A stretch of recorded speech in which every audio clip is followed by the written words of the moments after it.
Welcome back to Tocqueville Talks. I'm Brent Nelson, director of the Tocqueville Center at Furman University, and I'm joined by my co-host, Beth Larrivé. How are you today, Beth? Doing pretty well, recovering from, the Canadians having lost to the American hockey team. I'm glad you brought that up and not me. But there's got to be a country in mourning to the north of us right now. Exactly. So today's conversation is a little bit different, isn't it? Because I did it. Yes. I had to talk to Larry Richter, and he's the person we're talking to today. He's a personal friend of mine, not just a very accomplished individual. Larry and I go all the way back to, I think, 10th grade. We grew up in the same town, and we went to the same high school, and then we went to the same college as well. We both went to Wheaton College, and just kept up a good relationship over the years. I went into academia. Larry went into the State Department. He became a State Department officer, a diplomat, and he went into the administration branch, and he rose very high. By the end of his career, he directed embassies in London, in Tokyo, and in Afghanistan. And he did that twice. And he was very much involved in the last days in Afghanistan. He was pulled out before the fall, but he was very much involved in all of that was going on. So he has a lot of interesting insights. I talked to him about his career as a diplomat, but also some of the things that he sees around the world right now from his unique perspective as an American official. So, well, sorry, Beth, you aren't involved in this one, but you'll be back. And here's my conversation with Larry Richter. This is your co-host, Brent Nelson, and I'm here this afternoon without my other co-host, Beth Larrivé, because she's off on another project. So I am riding solo today with my good friend, Larry Richter, who is a recently retired senior foreign service officer with the Department of State. He retired in September 2020 after 33 years and assignments in 10 countries on 4 continents, ranging from Armenia to Zimbabwe. And his last 4 overseas assignments were serving as Minister Counselor for Management in Afghanistan, London, Tokyo, and again in Afghanistan. So he's a well-traveled and deeply experienced foreign service officer. And welcome, Larry. Welcome to Tocqueville Talks. Thanks. I'm really happy to be here with you today. Well, we're going to talk about your foreign service career and then get into some of the more interesting policy areas that you had to deal with. But first, tell me a little bit about what attracted you to the Foreign Service and what was your career course like? Sure. I actually had not heard of the Foreign Service when I graduated from college. I was going to be a missionary, and I went to work for World Relief and went to Hong Kong to work with Vietnamese refugees. While I was working in the closed camps there, providing social services, people from the consulate were coming into the camps to interview to see if they qualified for refugee status in the States. And I got to know them, and I thought, this is something that sounds really interesting. And so I kind of changed my trajectory after that. I spent several more years in seminary, but then while I was waiting for the process to complete it, and then joined in 1988. So you had to take a written test and a in-person test of some sort? Exactly right. And then after you go through that and pass those, then you go through a background check and medical evaluation and that sort of thing. So it can take some time. In my case, it took about 3 years, partly because they forgot about parts of it. I had to remind them from time to time. So what part of the State Department? I mean, I know there are 3 branches of the Foreign Service, so There's 5, actually. Oh, 5. Yeah, there's political, there's econ, there's public diplomacy, consular, and management. And I was always really interested in the management side of things. And so when given the choice, I decided to do that. I remember I visited you in London when Yeah. you were head of the embassy there, and you were involved in everything from building projects to, I guess, getting ready to move and all of that. Yeah, we had a lot of tax issues in London. They were threatening to stall the building of the new embassy, actually. And so negotiating about $175 million in tax savings was my big accomplishment there. Oh, and the taxpayers, I'm sure, gave you a ticker tape parade for No, saving. I'm sure they didn't know about it, but it kind of did save the project. Well, good. Congress had said we couldn't use appropriated funds, and we had spent all the funds that we had. So we were a little bit stuck. Well, tell me a little bit about some of your best experiences in the Foreign Service, and we'll get to some of the more interesting, maybe even dangerous experiences. But what was great about being a member of the State Department? Well, I loved the Foreign Service. I would go back and do it again in a heartbeat. And for the person that's the right person, it's a career unlike any other. It gives you the opportunity to not just see new places, but actually live in them and experience them. One of the things that I appreciated less at the time, I think, was that it gives you really the opportunity to tailor a career to whatever your particular interests happen to be. And I'll give one example. A friend of mine, who is the foremost birder in the world, did his entire career around birds. And so I followed him in a couple of posts, and that was his raison d'etre for the posts he chose. For me, it was a little bit different. Before I was married, I've always been really interested in Africa, and so I spent quite a bit of time there. As I got married and our kids got older, education became more important. I was able to choose those. Wanted to live in the middle of Europe, and so took a tour in Switzerland. And so it gave the opportunity to accommodate all kinds of interests at different points in my life, and to make a contribution in those places. So you mentioned your family, and I was just wondering, I know that can be a very difficult thing in the State Department because you're moving around country to country, you've got children, they didn't sign up for this program. Absolutely. So how did you manage all of that? I was really, really fortunate. My wife knew exactly what she was getting into when we married. Our kids thrived, and we were really fortunate. We have 2 daughters. A lot of kids really struggle, and that can be a real heartbreak for those families. People have to curtail tours sometimes, or they just have to deal with real suboptimum situations. We were fortunate we never had that. Now, I know some of the more exciting things you were involved in. You were in Rwanda right after the genocide, is that right? I was in Rwanda from right after the beginning of the Civil War until about 6 months before the genocide, and I had left. I still knew the country really well, and so when they reopened the embassy about 3 months in July of 1994, I went back to reopen it and spent 2 months there just reestablishing operations. Well, what was it like? Was the embassy trashed, or was it okay? The embassy was damaged. All of our housing was trashed. Most had been looted. Some looted repeatedly. About a third of our employees had been murdered, along with their families.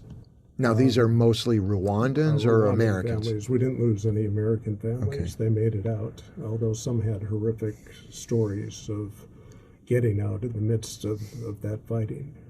But yeah, it was one of the more important things I've done in some ways. I felt a real obligation to my friends who had been there to try to do what I could to restore their possessions and to reestablish the operations there, and a responsibility to our local employees to do what I could for them as well. So it was one of the more exciting things I've ever done. It was tragic. The evidence of the genocide was all around. And you mean there were bodies in the streets, or? Oh in my! The houses and the streets. I think the thing that will always stay with me is about a week or two in, I had to drive up to Uganda to get some supplies. I hadn't been there before. But the thing you have to understand about Rwanda is it's the third most densely populated country in the world. You were never out of sight of more than 150 people. Picture a suburb with cornfields and fields instead of lawns, and that's kind of what Rwanda was. I drove from Kigali north, and I went 45 minutes without seeing a single person. And then finally in the distance, I saw a man with a hoe over his shoulder about a quarter mile from the road walking towards his fields. And I just had to pull over at that point. It just kind of hit me what had happened in this place. So that was, I'm assuming, a Tutsi area? Tutsis and Hutus lived together. Oh. In fact, I had some employees that had a Tutsi ID in one pocket and a Hutu ID in the other, and they had to choose as they got to each roadblock which to pull out. Oh, my goodness. If they pulled out the wrong one, they'd be killed. Wow. So when you were there, I'm assuming an American ambassador wasn't yet there, or? No, our ambassador actually went back on the first plane in. I went back on the second plane in. Oh, he went in with our defense attaché and with one special forces soldier who was experienced in EOD and in first aid and that sort of thing. So there were 6 of us that then went back and stayed for the first 2 to 3 weeks until the U.S. military came. So link that experience to your Afghan experience. Are there any similarities? Is it completely different? I know you had 2 trips to Afghanistan. Very different. The similarity, I would say, is that was really my first experience working with the U.S. military. The U.S. military came in and established a pretty significant presence about 3 weeks after we got there. And then reestablished power and water and helped provide security. They joined the UN forces that had been there during the genocide and just really helped to reimpose some sort of order along with the new government of Rwanda. So that was the first time that I had really worked with the military and began to gain some sort of understanding of what they bring to the table, which is enormous, but also understood sort of our strengths as well. In the State Department, we're flexible, we're on the ground in a lot of places where the military isn't. We bring a local expertise to it. I was able to help them get established during that first couple of weeks as they were establishing their own infrastructure. In Afghanistan, the first time I was there, the military really still had the lead. This was during the height of the surge, but we were getting ready to transition to State Department lead. And so again, there was a lot of liaison work between that, and I headed up that planning effort for the embassy. By the time I went back in 2018,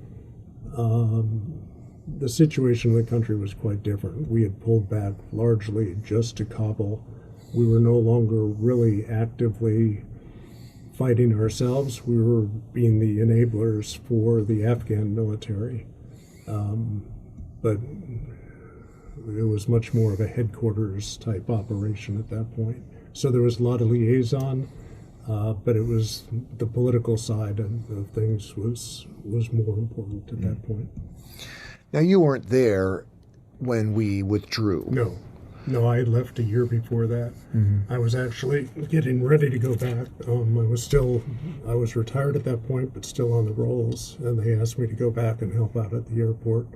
And I was actually packing to go when I unfortunately got the news that my mom had just died. And so I went home for that instead.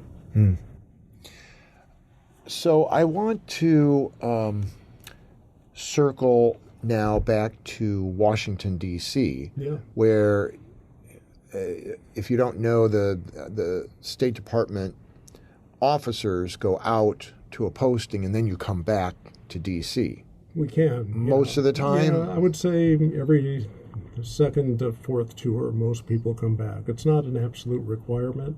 More of a requirement is that we not stay in Washington too long when we're there. We're not allowed to stay more than 5 years in D.C.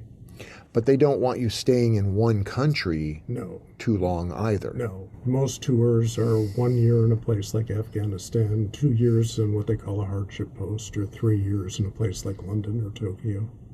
Yeah, that would be nice for anybody to hang out in. So when you were back in D.C., I know that you had some very close contact with the, I think it was the George W. Bush administration and Secretary of State Condoleezza Rice. What did you do for her? Yeah, I was much more involved with the Undersecretary for Management, Henrietta Fore, who was really supportive of an office that I was running at the time. I was asked to be the head of office that they called Global Support Services and Innovation. This was in 2006 to 2008. And it was really an interesting time to be in the department because we were at sort of an inflection point between where we were just trying to figure out the impact of the internet on the Department of State and its operations. The Department of State had operated since the beginning of the country, and every embassy overseas had really operated as a separate entity. What was happening, how Brussels did business was completely different from the way that Paris did business.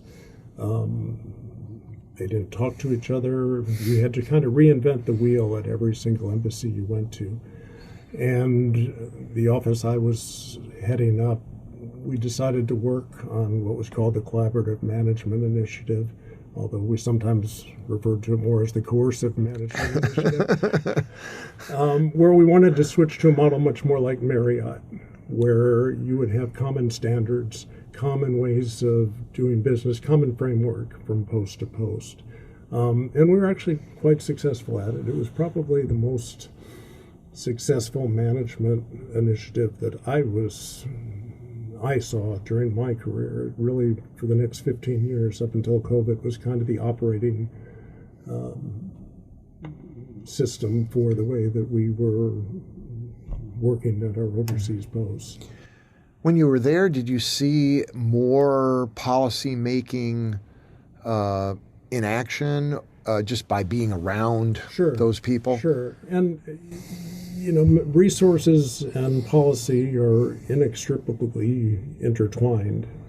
If you're a good management officer, you have to be involved with policy because you have to know where to allocate your resources. And this was where Condoleezza Rice in particular was really supportive of what we were doing because we could demonstrate significant cost savings.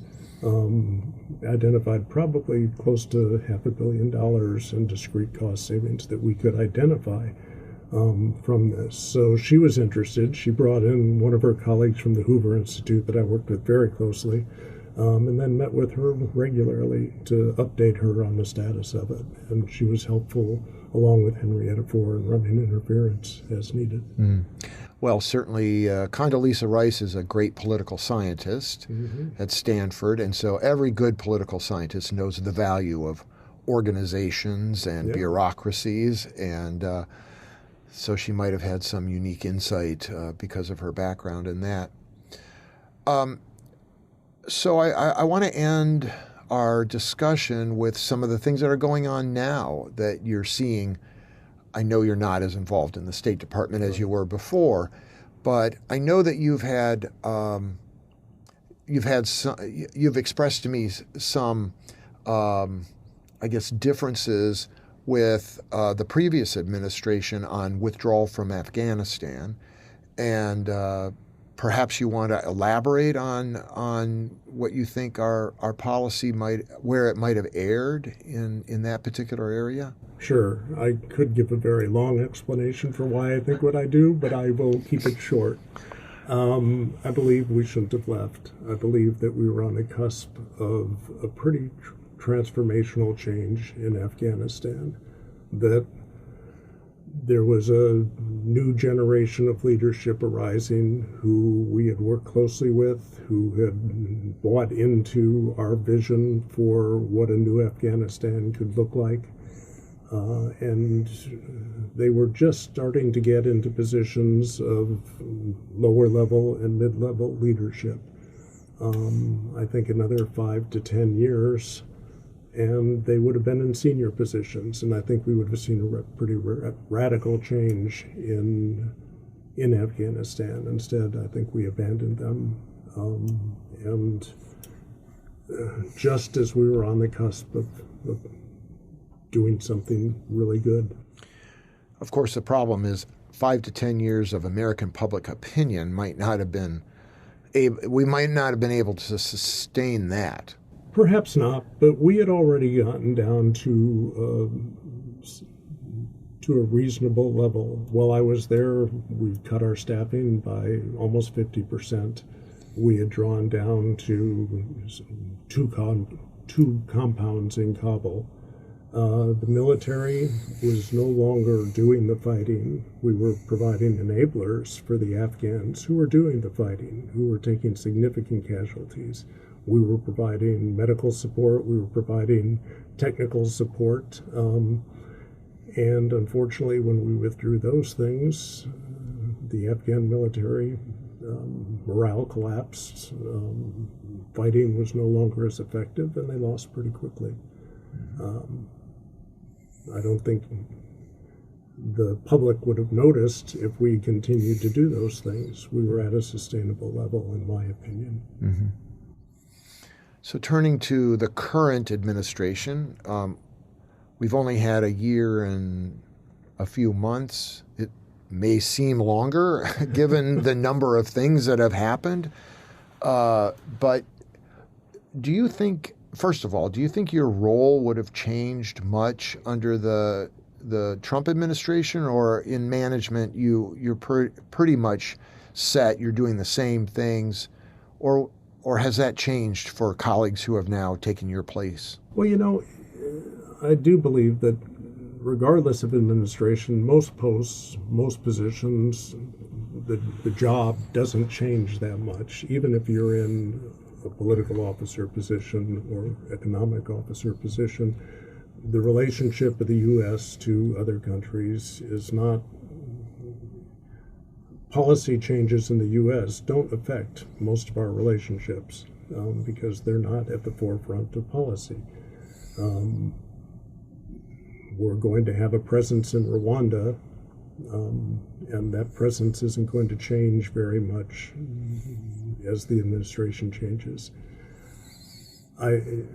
Certainly from a management point of view, if the budget switches dramatically, or in the case of USAID pulling out or being terminated, huge management implications. For one thing, they fund a large part of the management platform, and so you're going to see follow-on effects this year as posts overseas are forced to RIF non-USAID employees in order to right-size their management platform because the money is now run out from that. So it's going to have real, I think, negative follow-on effects for State Department as well. On the other hand, I will say, and this is perhaps not a popular opinion, State Department has grown enormously over the last 25 years, starting after the embassy bombings in '98. I think there was room for some right-sizing of the State Department presence overseas and the U.S. government presence overseas. State Department was not the only agency that had grown. Other agencies had had enormous growth overseas. And I do think it's not unreasonable to have given that a critical look. Mm-hmm. How about relationships with our allies at this point, with the Europeans, with the Canadians, with the Mexicans? Do you have some sense of how that has changed at the embassy level? I haven't kept up with that. I know what I read in the papers. I know what people who I know and respect think, but it would be secondhand. Mm-hmm. And I think I don't have anything specific that I could say about that. I do think maybe you should buy property in Greenland and see if maybe a little nice cabin looking out over the glaciers and all that. And you won't have to learn how to speak Danish. That would be a plus. Clearly we could talk about foreign policy issues, but then we would just be, two talking heads sharing our own biases. Right. So we'll stick with what we know. And Larry, it is so great to have you on. We've known each other for, 50 years. Yeah, I think so. I think it's 50 years. Maybe even more. Who would know that, two of us running on the high school track team would end up having traveled the world and doing a podcast. Nobody would have known. That's right. In 1970 something what a podcast would be. That's exactly right. Well, Larry, all the best as you enjoy your retirement. Thanks for being on the podcast. Thanks for having me here. I've really enjoyed being here. Thanks for listening to Tocqueville Talks. This episode was produced by Audrey Enghauser. Lucy Southwell provided administrative support. The theme music is called The Girl I Left Behind Me, a popular folk song in early 19th century America, here performed by Jacob Taylor Armerding. To learn more about our lecture series and events, our Tocqueville and Beaumont Fellows programs for undergraduates, and to listen to episodes, watch event recordings, or support our work, search on Google for the Tocqueville Center at Furman University. If you enjoyed the episode, please like, subscribe, comment, and share Tocqueville Talks on all your favorite listening services. And visit our YouTube channel for full recordings of past events and episodes. Until next time, goodbye.